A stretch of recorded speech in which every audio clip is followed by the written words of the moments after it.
Good day, everybody. How's it going out there?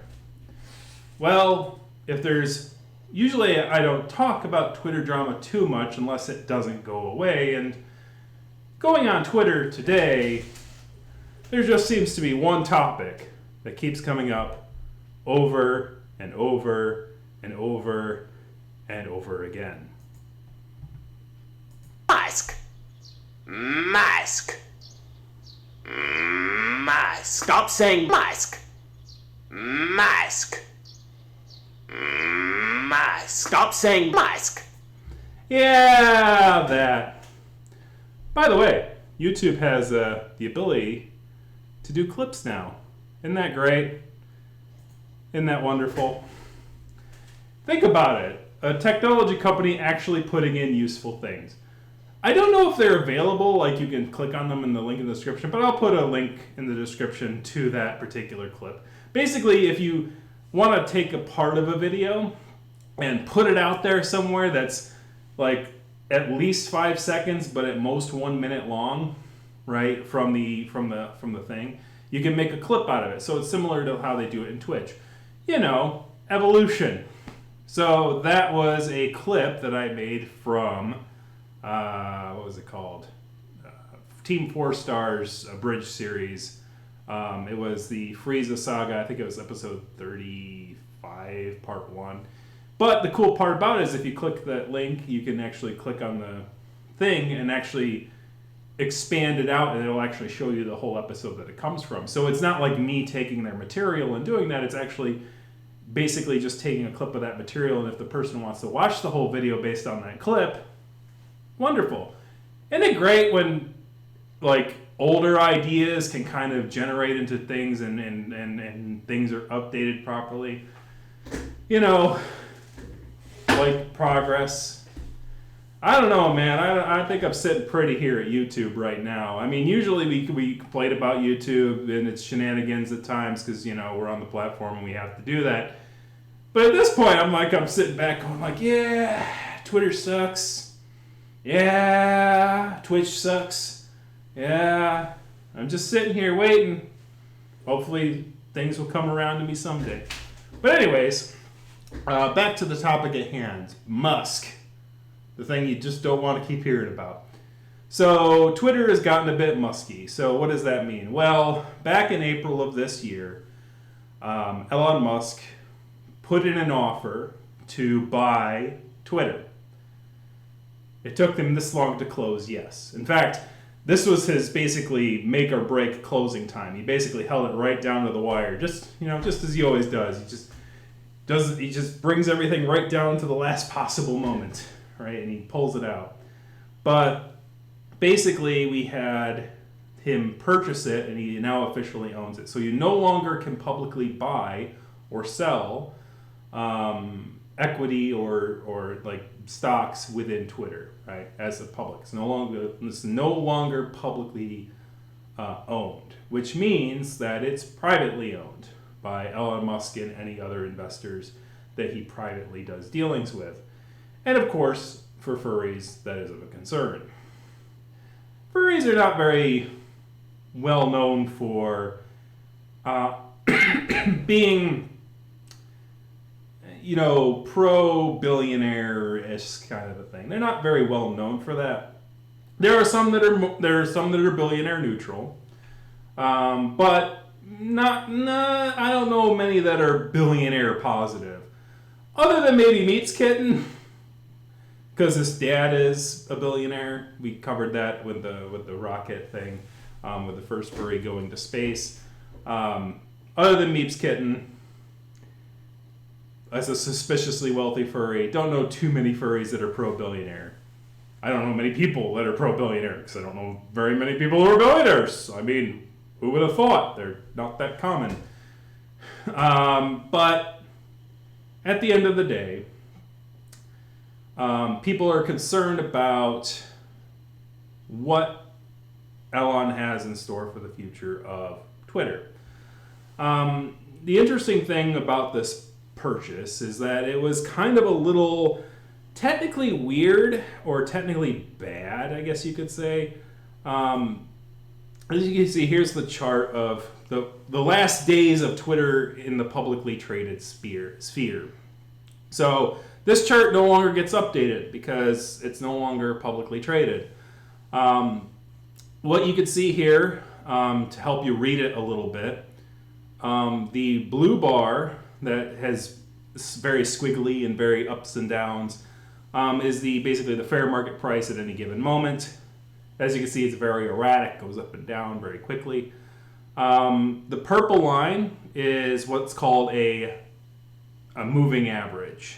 Usually it's a technical thing, meaning how much, and it usually for most 99% of people who are looking at stocks usually don't see a moving average, but it's very useful in the case of how much is a company worth on average. So, because prices can go up and down really fluidly, right? It's what they call volatile, like it goes up and down really quick.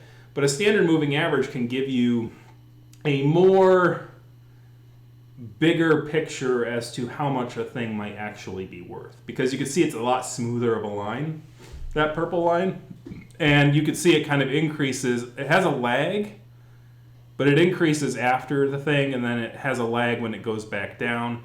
Because it's taking, this is a 50-day moving average line, so that means it takes the average of the last 50 days price and gives it a point on the line. So basically it gives you a smoother idea of what the company is worth. The market value of a company is usually the amount of shares that are publicly traded, outstanding, multiplied by the fair market price. So that can fluctuate up and down. But when you're buying a company like Elon Musk is doing, or when you're buying a house or some large purchase, you have to take into account the direction things are going in the markets and sort of how it's like you can't time things perfectly. So being in the they say time in the market beats timing the market. So like if you think something's going to increase in the future, it's good to buy into it. As an investor, et cetera, et cetera. But basically, when Elon Musk bought this company, it is in the crosshairs here on this photo. So you see that little crosshair there. Now, if you follow that crosshair to the very, very bottom of the chart, you can see this very large green bar, and then you see kind of this descending green bars below that. So basically at the very bottom near the dates, you can see like these green and red bars. Those are called volume. So basically it's the intensity of how many people are trading at a given moment. As you can see back in April when Elon Musk said, hey, I'm going to buy this stock, like a bunch of people were jumping in. And because he announced, I'm going to buy this at $54.20. $54.20, blaze it, yo, because, Elon Musk has to appear cool. So he's going to use internet memes to buy things, which, memes I don't know if it's got any scientific merit to it.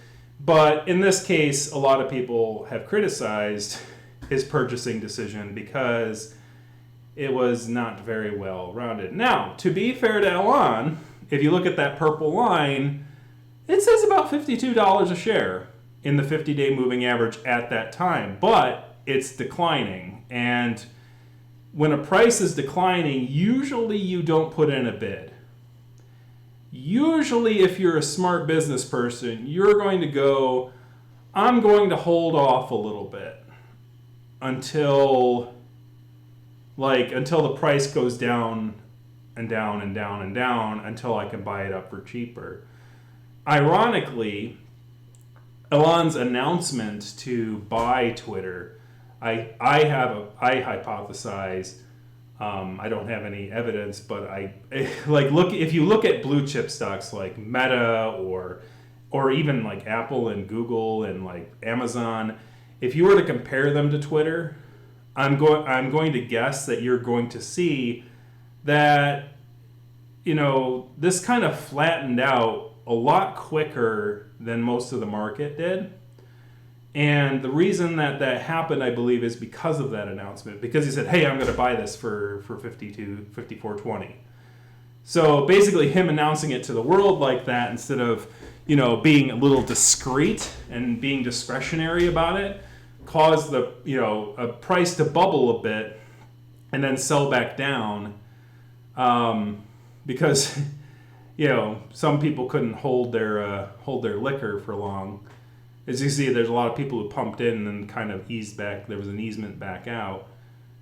It's one of those weird things where when you're looking at the chart like this, it's like it tells so much. And it's like, so you had the announcement in April and everyone starts buying in. And then like some people buy out. Maybe some people held it from down here. And they're like, hey, I'm going to use this opportunity to get out of this position because I think Twitter's supposed to go down even further. But these guys, these Musk bros are coming in and popping up the price. And then basically dipping down. So it's interesting in that regard. But the other most interesting thing is that at the close,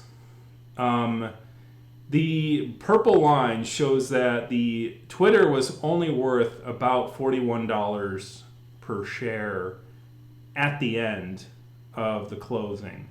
And by the way, Elon Musk is still buying this for $54.20. Whew. That's quite a hit in the wallet. And you could see that and one of the biggest evidences that you could see is the blue line, like all of a sudden spikes.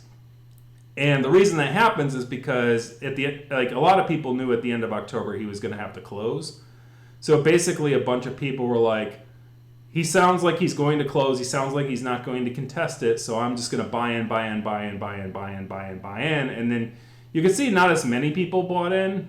It's probably more savvy traders, and they were buying in this price and basically going up until it almost got to $54.20. So basically, like as soon as you can see it kind of spikes and then kind of declines and spikes a little bit more. It's free money, like for them. Like it's basically like the closest you're ever going to get to guaranteed returns in the market. Like, honestly. Like, you're basically, Twitter's trading for $42, and in 2 weeks, right, Elon Musk has to buy it for $54.20. Like, literally, it's like, I have it on paper. I'm buying every single Twitter stock for $54.20 on this closing date. And basically, there's people like going like, no one else gonna take this? All right, I'm going to buy in. Give me that. Give me some of that cheddar. Give me some of that musky cheddar, right? So it's crazy. I'm sad because I kind of sat on the sidelines on this one because I was like, it's too easy, I guess. But I kind of regret it. I'm like that.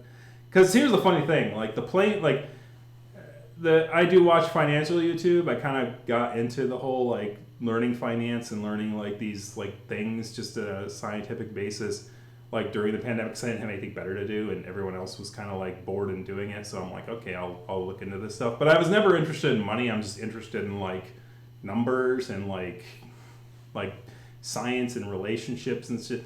Like it's psychology and a little bit of mathematics. I love it. I dig it. But the interesting thing is like you find like when I was going through the YouTube space, you find people who are, what I could say, trying to, lure people in with the fantasies of wealth, and you have some people who are very technical and know-ish. And the two channels that I recall talking about this Elon Musk buyout thing, which really stuck with me, was Patrick Boyle on Finance on YouTube. So the guy's name is Patrick Boyle, and the Plain Bagel, and they were both like, yeah, he's going to have to buy it. Like, he signed a paper, like, he could try to wriggle his way out of it or do some weird Musk shenanigans, but, like, it's basically, like, almost guaranteed. And, by the way, they were not giving advice on stocks. They actually, both of those channels say, like, no, I don't give advice on what stock picking. Like, I don't tell you what stocks to buy. They're not Kramer with the buttons going, they are very technical driven. They are very like, I'm going to teach you about these cool little historical facts about currencies and and equities and things like that, and very technical, and like this is what these things mean, and not really like I'm stock picking things. And when both of them were like, yeah, he's probably going to have to buy it at that price, I should have probably went in with a little bit of cheddar. But, and it's probably one of those once in a lifetime things. I don't know if any other billionaire is going to come out and go, I'm going to buy this company for like 6 months in advance, right? Little chance of that kind of trickle down activity happening again, even for Musk, because I think he kind of did himself in a little bit. I think he kind of harmed himself by doing his tweets like that.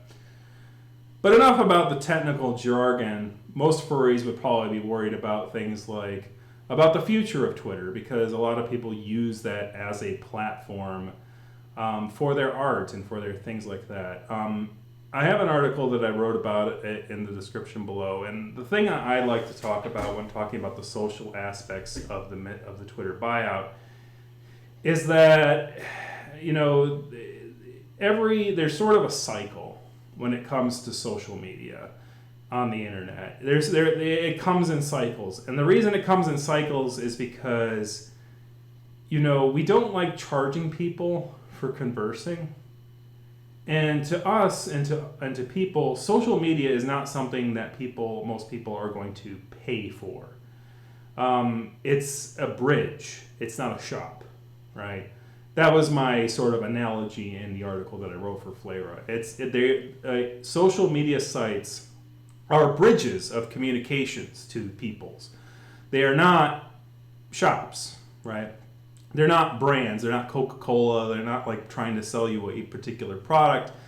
The thing is that they usually need to be cheap or not costly, because otherwise, like, there's no engagement. There's no chance for organic engagement if you're putting a price gate on that engagement, right? And the funny thing is that I just thought about this like before I recorded about the bridge metaphor. I was saying like, well, if you put a toll on that bridge, somebody might go find another bridge.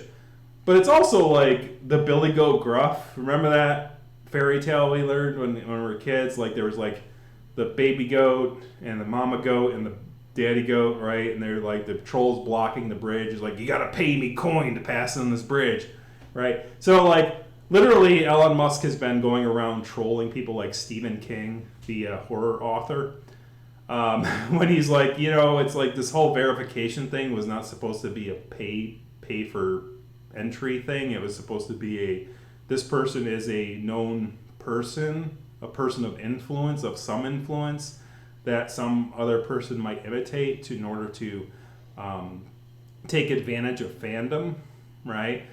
So the issue is that, you know, now Elon Musk wants to say, well, I want people who are verified to pay $8 a month, right? And basically, whenever a person complains who has a check mark now about this new CEO coming in, like the trolls out there going, pay $8, ha ha ha ha. Like, literally, you're the troll on the bridge asking the Billy Goat for the money. What's going to happen? Because social media is a bridge. The problem with billionaires is they don't learn the classics, man. The classic foundational things of society. The classic foundational underlyings of society. Like, you can learn all these fancy economic terms. You can look at a freaking chart and go, look at these charts, isn't that neat? Look at all these numbers, I know what they mean. I can calculate things based on this fancy little chart. But none of that technical know-how makes a difference if you haven't gone to kindergarten. And there's a book called Everything I Need to Know I Learned in Kindergarten. There are some foundational lessons about human beings and how they interact with each other, and, you know, life lessons that can be found in basic fairy tales or basic fables, right? I mean, that's like one of the big things about, you know, right? Aesop fables, yeah. They're important lessons because they give you the ability to understand. It's like, Am I the billy goat of this story, or am I the troll on the bridge, right? So that's something you have to take in mind when you're leading a community instead of a business. This is the problem when we have people who are in business trying to run government. The people who are trying to run government have to run communities irregardless of how profitable that community is. A corporation cares about the profitability of the people within the community, right? Can they make money off of their money? Can they make money off of the citizens, or can they pay for their labor, et cetera, et cetera? That's the thing that the businessman is worried about. The government shouldn't be worried about that, and communities shouldn't be worried about that. Communities should be worried about, being there for one another, things like that. And I think foundationally, if there are too many trolls on the bridge asking for too much money or putting in too many systems and things like that, I think that the people will leave that bridge and they'll see each other, seek other avenues of communicating with one another, as they always have. And it's unfortunate for business owners who had used a bridge to put up a storefront, as most furries have. But you also should have at least one or two places. I would say have three, right? Have three places, one, two, three places where you set up shop. Choose one furry website, whether it be Fur Affinity, So Furry, Ink Bunny, I guess, Furry Network. Choose one to sort of put up shop and have that be your mainstay, right? That looks out for the fandom. Branch out to two sort of mainstream human, social networks. One very popular one and one niche one, right? That may be up and coming, but you don't know whether or not it's going to take off or not. That's sort of like using three. It's good enough. It doesn't expand you too much. Doesn't do all that kind of stuff. So that's my advice. I myself have Flayra, YouTube. Flayra is sort of my furry site, ironically, but it's sort of very specialized, and I don't think people can really run a business off of it. It's more for news and nonfiction writing. But if you are a nonfiction writer, please, we'll go ahead and take it. Review furry stuff. Do the things that you enjoy.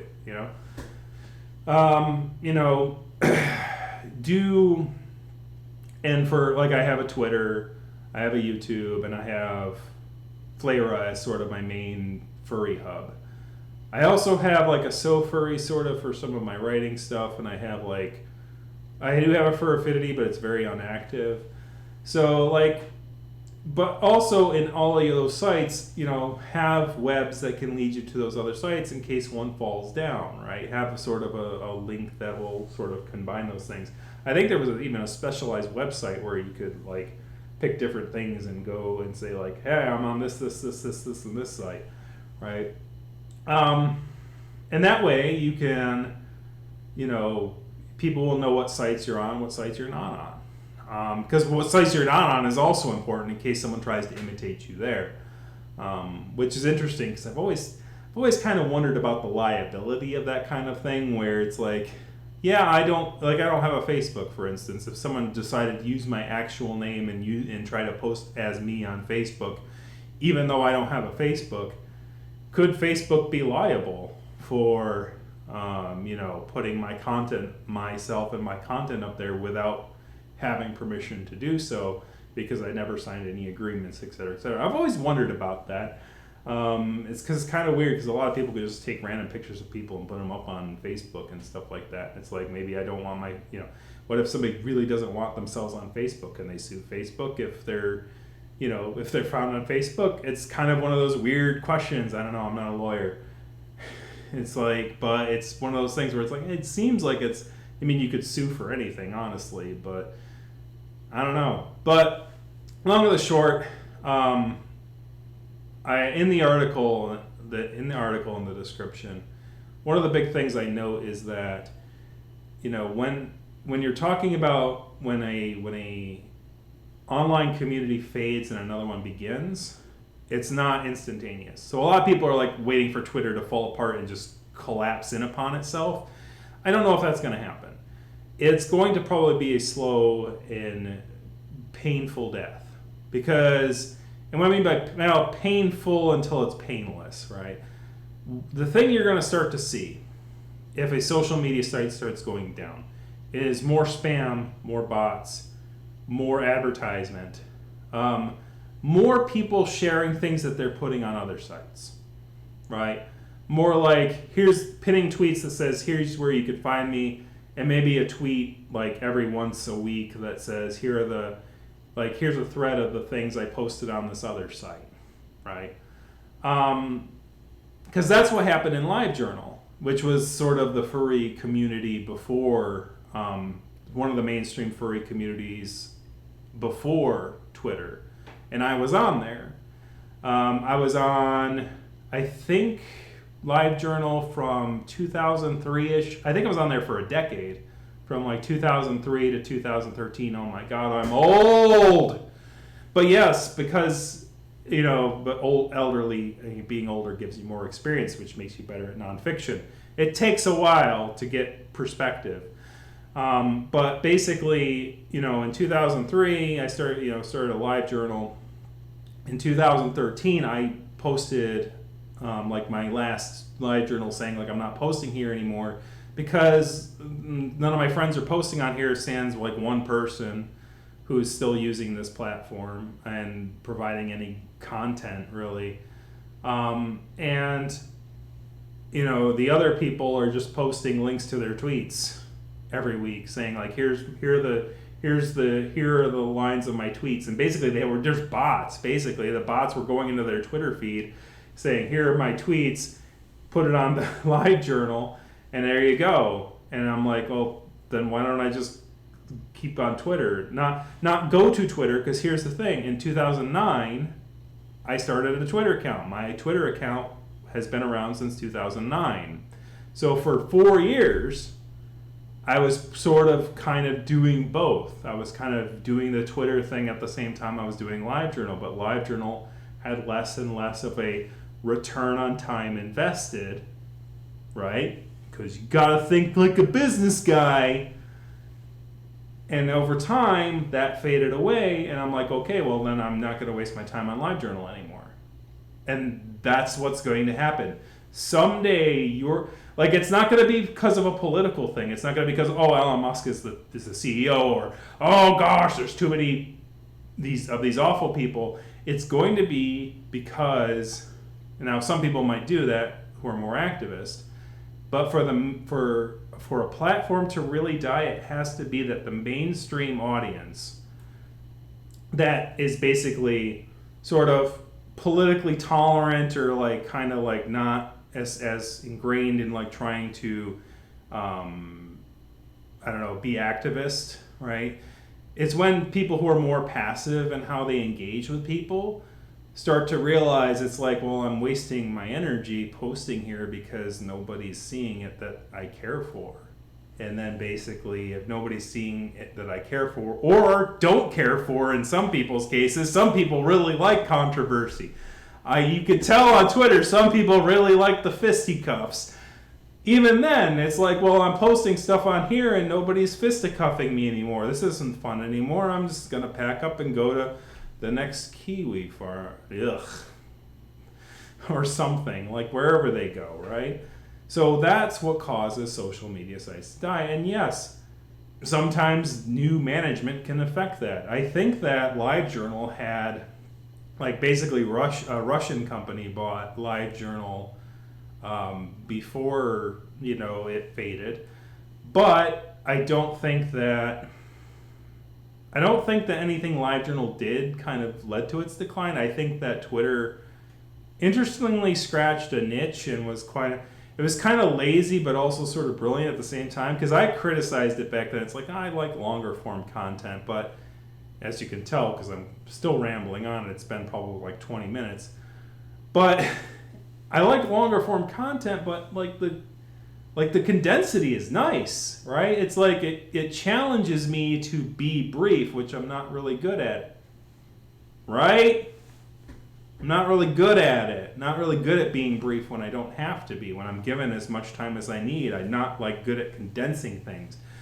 But interestingly, Twitter did work my brain about where I have more density, I think, than I used to when I was on LiveJournal. If I read back on some of those live journals, I'm like, wow, how horrible. Like, condense it down. Like, I can't even follow you. Like, it's like a different time period. It's like I'm reading a different freaking language sometimes when I read some of the stuff I posted back then. It's like, what are you talking about? Like, who is this and why? What does this matter? It doesn't really matter, but like, because I was a lot of politics back then. Still some today, but not as much.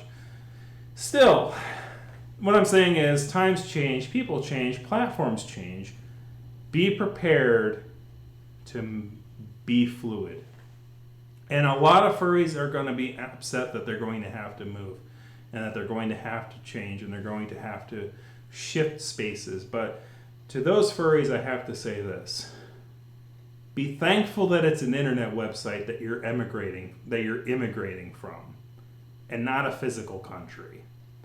Because as we all know, right now, of all times, how difficult and how just like how you can see how difficult it is if you think it's difficult to move up shop because some crazy person took over your website, like that's happening in countries around the world right now. And I think that if the worst thing that ever happens to us as a fandom is that we have to move a website, then we are very blessed.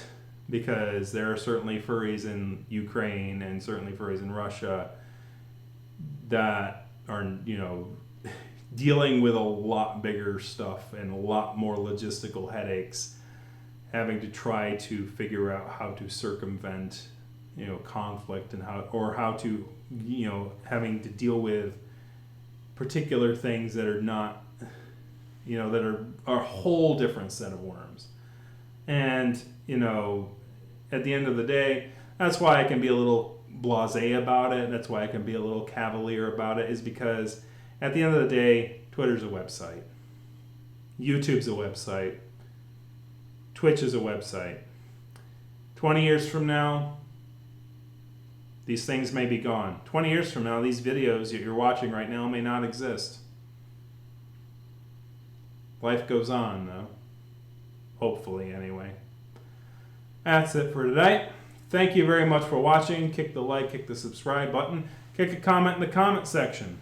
Be sure to subscribe if you like this kind of content. Hit that bell so you get notified whenever I do happen to put up a video. But this was a nice one. This was a long one, and it was definitely a thing that a lot of people were talking about. Now we can probably stop saying mask. Anyways, thank you guys for watching. And have a good one.